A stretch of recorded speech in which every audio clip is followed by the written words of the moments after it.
"Hey, monster, bring more wine, and try not to set the table on fire this time." The entire luxurious resort hall burst into laughter as a black man with a scarred face stood silently, not saying a word. They thought he was just an ugly waiter. What they didn't know was that the man they just humiliated was a war veteran who had saved 14 lives under heavy artillery fire. And for the past 6 months, he'd been recording everything to expose the racist CEO seated at that very table. And when he looked straight into the camera and smiled, it wasn't surrender. It was the beginning of a reckoning. This isn't just a story of revenge. It's a quiet rebellion and a plot twist loud enough to make all of America listen. Raucous laughter echoed through the grand hall of Colorado's most luxurious resort. Trevor Belmont, a wealthy white CEO, a man used to giving orders and being obeyed, had just shouted, "Where's Jason?" "Oh, wait. Freddy Krueger's here with our scrambled eggs." He was pointing at Malcolm, a black waiter, his face marked by jagged scars that stretched from cheek to neck, like the remnants of a war no one here had ever witnessed. For a second, the room froze. Then, laughter exploded like waves crashing against glass walls. "Hey, monster, bring more wine. Just don't burn the damn table this time." No one stood up. No one objected. Only eyes lowered, as Malcolm quietly stepped forward, tray in hand. He didn't speak, didn't bow, didn't flinch, just a steady gaze, as if their insults couldn't pierce the silence he'd forged on the battlefield. They thought they were mocking a powerless man, but they had no idea.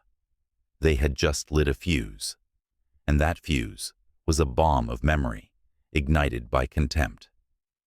Malcolm was 35. He didn't owe anyone an explanation, didn't want to give one, and he didn't need to. The scars running down his face weren't there to tell a story. They were there to remind. To remind that some pain isn't accidental. It's a choice.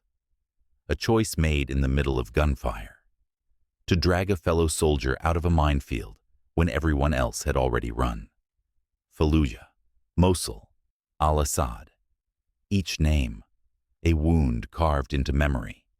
Malcolm, the man who once pressed bleeding wounds shut with his bare hands, who pumped hearts back to rhythm, who carried the injured through pitch-black chaos with no way out, was now standing beside a wine table, listening to men in cheap suits brag about success as if they understood what it meant to survive. No one knew he'd been decorated. No one knew the silent man had once been a frontline combat medic, evacuated 3 times under enemy fire, twice nearly killed in helicopters shot from the sky. Now, he was just the scar-faced waiter. But Malcolm's silence wasn't submission. It was control, as if he was waiting for the right moment to return the truth, not with anger, but with evidence. Glasses clinked. A soft jazz tune murmured beneath it all. But what truly stirred the air wasn't the music. It was the contempt. Trevor, his voice booming like it needed the whole room to hear, launched into his next joke. Maybe he got caught in a South Side gang shootout, or cooking meth and blew up the kitchen. Girlfriend caught him cheating. Bet that's it. His friend's obnoxious laughter rang out like nails hammered against cold steel. To them, a black waiter with scars on his face couldn't possibly have a past worth respecting. To them, Malcolm's skin was the reason. His scars, a conviction, his dignity. They never even considered he had any. But Malcolm didn't flinch. He stepped up to the table. No reaction, no anger. Just poured the wine, like a military drill, steady hand. Not a drop spilled, not an inch off. His movements were precise as a combat watch, and the perfect contrast to the chaos spewing from their mouths. To men like that, Malcolm's silence looked like surrender. But in truth, it was surveillance. Because if you want to bring down a rotten system first, you let it expose itself. After that laugh, dripping with superiority and racism, Trevor waited for a reaction, a lowered head, averted eyes, a weak apology, because all his life he believed men like Malcolm, black, scarred, dressed in a server's uniform, would always know their place. But Malcolm didn't flinch, and he didn't back away. He finished pouring the wine, then looked each man at the table in the eye. His voice was low, steady, clear. "Will there be anything else, gentlemen?" A simple question. But in that moment, it sliced through the room like a blade. So polite it was chilling, so calm it froze the entire table mid-smirk. Trevor blinked, the buzz of arrogance in his chest dulled. Something felt off. This waiter, he wasn't breaking. He wasn't panicking. He wasn't pleading. In fact, his eyes, they looked like he was evaluating them. And in that split second, when Trevor looked into Malcolm's gaze, he realized something he'd never had to confront in his life. He wasn't in control. Was more terrifying than any scar. At a table tucked in the corner of the hall, where soft amber lights fell over an old, well-worn suit, Tomas Mason, retired Major General, once a top military surgeon, was sipping a cup of hot tea, his eyes following Malcolm's every movement. He couldn't quite make out the words from the noisy table across the room, but he didn't need to. Just by the way that waiter stood, back straight, hands steady, eyes unwavering, Tomas knew. This was no ordinary man. That posture. He'd seen it before. Not in board meetings, not at cocktail galas, but in places where the sound of gunfire drowned out human speech. And then, a memory surged forward. Firebase Alpha, Iraq. An ambush that nearly wiped out the entire unit. A young black medic, face scorched with soot, still charging through flames to pull bodies from a collapsing building, even after taking shrapnel to the face. That face. The way Malcolm shifted his weight while standing, like someone always ready to react, it was the same. Tomas narrowed his eyes. "No, it can't be," he whispered. But his heart already knew the truth. The man holding that tray was once a hero this country chose to forget.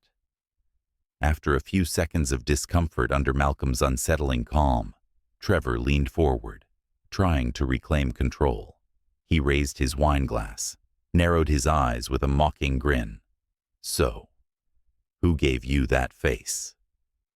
This time, no one laughed. The question cut too deep. Even Brett, Trevor's assistant, swallowed hard. All eyes turned to Malcolm, but he didn't flinch, didn't glance around for support, just stood there, still, upright. He set down the last glass of wine, then answered, low, steady, without a shred of bitterness. "Work." Not another word, no explanation. The air shifted, like something had just squeezed the oxygen out of the room. From somewhere, a coldness crept in. Not from the AC, but from the weight behind that single word. Trevor raised his eyebrows, confused. Work? But he didn't dare ask again, because in Malcolm's eyes was something completely foreign to a man like him, an experience you don't get from a life behind climate-controlled glass. War. A soft clink echoed as a dinner knife slipped off the table and hit the polished marble floor. Malcolm bent down to pick it up. A simple movement, but one that revealed a truth no one at that table was ready to face. His white sleeve slid up slightly, exposing calloused, darkened skin, and a faint, distorted tattoo, half hidden beneath burn scars. But Tomas saw it clearly. Every letter. Black Hawk Medical Evac, Hawk 19. Tomas froze. It couldn't be a mistake. Hawk 19, an elite medevac unit deployed only in the fiercest combat zones in Iraq. They didn't just save lives. They were hunted like prey because they carried wounded soldiers the enemy wanted dead. The way Malcolm crouched, checked the blade, then rose. Not rushed, not careless. It was the exact movement of a soldier, trained to survive minefields, who knew how to stay alive with every breath. And that look in his eyes. It wasn't the look of a man humiliated. It was the gaze of someone who had stared death in the face and told it to turn around. Thomas set his tea down, chest tightening. That soldier was standing right in front of him, but no longer in uniform, just a scarred waiter, and no one here could see it, except him. Unable to stand being ignored any longer, Trevor pulled out his phone. He switched on the camera, held it sideways, and sneered loudly. "Hey everyone, check this out. This is our wine delivery guy tonight, Monster Malcolm. Zoom in nice and close. Get a good look at that face." A few people in the room turned to look, hesitant. Some offered forced, uneasy smiles, unsure how to react. Malcolm didn't move, didn't step back. He turned his head and looked straight into the lens. Then he smiled, not embarrassed, not forced. It was a cold, measured smile, silent, like a bullet that hadn't been fired yet. Trevor and his group thought he was ashamed, thought he was faking composure. But Thomas knew immediately. That was the smile of a soldier who'd locked on his target. A man who understood. His enemy was exposing itself, and the camera was capturing the evidence. No one at Trevor's table realized, when they hit record, they weren't humiliating Malcolm. They were signing their own indictment. And Malcolm had been waiting for this moment all along. He couldn't sit still any longer. Thomas Mason, his hair graying, his steps slow but deliberate, rose from his table and made his way toward Malcolm. In a banquet hall full of polished suits and polished lies, he cut through the scene, like a blade through stage curtains. He stood beside Malcolm, didn't even glance at Trevor, just said softly, "You were in Karbala, weren't you? I recognized the tattoo, and the eyes." Malcolm turned, gave a small nod. No long explanations, just 3 evacuations, 14 wounded, one on board, 2 helicopters down, the only one who made it. Thomas clenched his jaw gently, nodded, a silent gesture of respect, no words needed. Then his gaze dropped to the tray of wine in Malcolm's hands. "And now, you're serving drinks to power-hungry children?" Malcolm smirked, not flinching. "Just temporary. I'm collecting data." The words stopped Thomas cold, because in that voice, he heard something unmistakable. The voice of a soldier still on mission. Only this time, the battlefield was suits and speeches, and the weapons were words. Thomas stayed silent, eyes locked on Malcolm. Something bigger was unfolding, and he could feel it. Malcolm wasn't here by accident. Malcolm tilted his head slightly, lowered his voice to just above a whisper, only for the two of them to hear.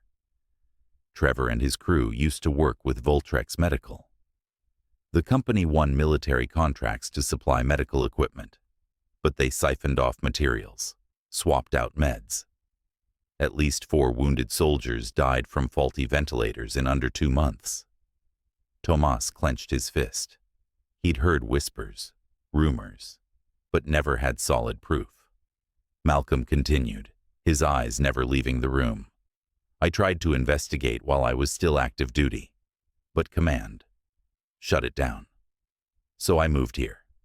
Yeah, I became a waiter. But really," he tapped lightly on his chest pocket, where a small recording device sat. "I've been collecting Trevor's statements for 6 months.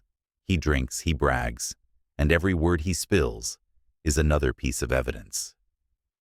Thomas nodded slowly, and in that moment, both men understood.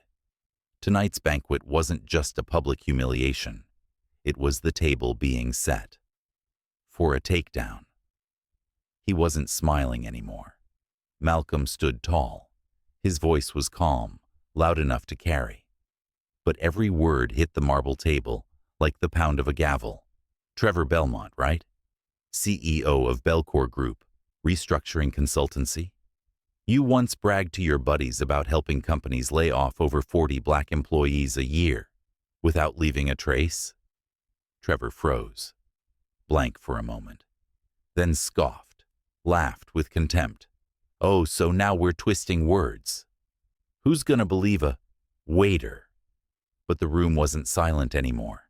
A few guests had pulled out their phones, started recording. The air had changed. It wasn't a dinner party anymore. It was a live broadcast waiting to happen. Malcolm didn't blink. You remember March 12th? You told Kyle, no need for a firing reason. Just reverse engineer the performance report. I have the audio, crystal clear. And all the times you praised Voltrex for playing nice, especially when cutting sensors to save on the Pentagon's medical budget. Tomas scanned the room. The indictment had begun. And Trevor, in his $5,000 suit, was starting to show his real face. Fear. Before Trevor could regain control, Malcolm turned, voice raised just enough to command the room. Oscar, come over here for a moment. The manager stepped out from behind the bar, face tight with hesitation. He'd witnessed Trevor mock Malcolm more than once, but he never imagined things would reach this point. Malcolm pointed directly at the phone still in Trevor's hand. You're a witness. This guest recorded video publicly mocking an employee on duty, used language insulting his appearance, and implied racial context. And just admitted to being CEO of Belcor Group, a company using a systemic strategy to fire black employees. Oscar froze. His eyes scanned the room, saw other guests holding up their phones, recording, saw retired Major General Thomas Mason standing beside Malcolm. And then, he nodded. I confirm. I was here from the beginning. The air in the banquet hall dropped, like a snowfall in summer. Trevor let out a nervous laugh, trying to wave it off. You people are blowing this up over a joke. But by now, no one was listening to him. They were watching a verdict take shape. No rush, no raised voice. Malcolm slowly pulled a phone from his front pocket. Simple, old, worn. But something he'd kept close for 6 months, like a weapon. He opened the voice recording app. The screen lit up with dozens of files, each labeled with exact dates and times. Each one a confession Trevor had spilled over wine-soaked arrogance. Malcolm tapped on one, pressed play, and then Trevor's voice rang out, loud and clear, like he was saying it again. Fire the black ones first, then slap on something like cultural misfit. Nice, clean, no trace. The entire banquet hall, packed moments earlier, fell into dead silence. No one touched their food. No one raised a glass. This wasn't an accusation anymore. It was evidence. Malcolm continued, voice steady, like reading into court record. I have 37 recordings, including dates when you bragged about under-the-table contracts with Voltrex, conversations outlining your unofficial elimination procedures, and even lists of employees cut, sorted by race. He wasn't sneering Trevor's anymore. Face drained of color. All that remained was a man of power, staring down the barrel of truth. In the corner of the room, Thomas Mason wasn't just watching. With the instincts of a man who once led military communications campaigns, he knew one thing better than most. Timing the strike matters more than the strike itself. While Trevor stood frozen, speechless, Thomas pulled out his phone. Trevor's own live stream, mocking Malcolm, had already been posted online by the man himself. Tomas didn't need to record anything. All he had to do was hit share. But this time, He added a searing caption. Belcorp CEO mocks a decorated veteran who once saved lives in war. Watch how he treats the kind of sacrifice this country used to call heroic. He sent the link to a private group of close friends, veteran journalists in military affairs, human rights, and independent media. Within 20 minutes, the post hit Twitter, Reddit, Facebook, and even TikTok. A wave had begun. 2 hours later, the video reached 3.2 million views, with thousands of shares under the hashtags Veteran Justice, Belcorp Scandal, Respect is not optional. Malcolm remained where he stood, no fists raised, no words spoken. But the battle he'd spent 6 months preparing for had officially stepped into the light. And this time, all of America was watching. The next sound wasn't music. It wasn't laughter. It was Trevor's phone, buzzing violently, call after call, back to back. The screen lit up like a siren. A storm had just hit his life. Customer relations, urgent. Jennifer, yeah, why are you on Reddit? Federal notice, immediate review required. Trevor's face went pale as he read the final message. A subpoena from the Federal Bureau of Investigation. His wife was calling nonstop, screaming through the speaker, "What did you do? Your name is trending. They're calling you the racist CEO of 2025. A major investor just pulled out. An $8 million deal gone. CNN was ringing Belcorp's hotline, demanding confirmation of the scandal. And Malcolm, still standing, as if nothing had happened. He calmly poured a glass of water, walked it over to Trevor. Drink up. Looks like your party just ended. And this time, no one laughed, because the audience was no longer just the people in the room. It was all of America. Trevor was no longer the arrogant CEO of a multi-million-dollar firm. He was a man unraveling, sweating through his expensive suit, hands trembling, eyes locked on a phone that wouldn't stop ringing. He turned to Malcolm, voice cracked, almost pleading. Why? Why didn't you say something sooner? That you were military? That you had medals? If I'd known, I wouldn't have. Malcolm looked at him. The anger was gone. What remained was a deep, quiet disappointment. His voice was low, steady, each word landing like a nail, driven into the soul. Because you shouldn't need a rank to respect a human being. The room fell still. No one moved. The people who had laughed earlier now stared at the floor. Malcolm continued, his voice deliberate, unwavering. I don't need a uniform to deserve to be treated like a person. I don't need to flash medals to be called by my name instead of some filthy nickname. Respect isn't a reward. It's the baseline. Trevor had no answer, because for the first time in his life, he was being taught a lesson that couldn't be bought.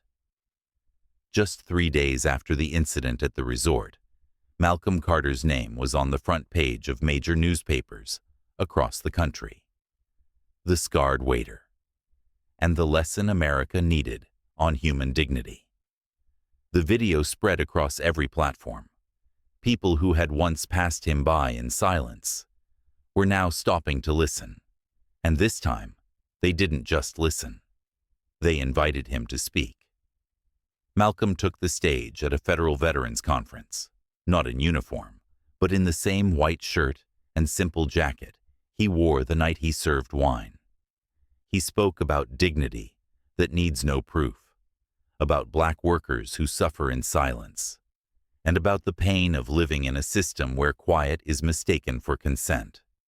After his speech, he was invited to join a special commission to draft anti-discrimination legislation, advising 2 states as they rewrote their fair hiring policies. He was no longer the mocked waiter. Now, Malcolm had become a symbol for everyone who had ever been dismissed, but never defeated. And with every step forward, he reminded America, respect is not a gift, it's a standard. That must be demanded back. 2 weeks later, the resort, once the scene of a night of humiliation, had changed in ways no one expected. Trevor was gone. So were the smug, hollow laughs. Oscar, the resort's manager, found Malcolm in the staff room, his voice full of sincerity. "I owe you an apology, and a chance you truly deserve." He offered Malcolm a promotion, manager of premium guest services, not because of fame, but because of how Malcolm held on to his dignity and didn't just watch from the sidelines. He partnered with Malcolm to launch a nonprofit called Second Salute, an organization supporting Black veterans in entrepreneurship, soft skills training, and reintegration into the civilian workforce. What the military hadn't done, they chose to do themselves.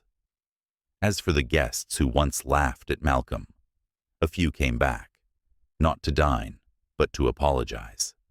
And the staff who once bowed their heads in silence, now they stood behind him, like a formation, like a promise. We will not let silence be complicit, ever again. In his first televised interview after the scandal, when asked what kept him from breaking under such public humiliation, Malcolm Carter simply smiled. That quiet, steady smile that had become his signature. "Because I knew I wasn't standing there to serve. I was standing there to observe." He paused, looked directly into the camera, and spoke slowly. "They thought I was the server, but I was the one observing. They thought I'd crumble at their words, but I was building a case. And when the flood of truth hits, no one in a suit knows how to swim."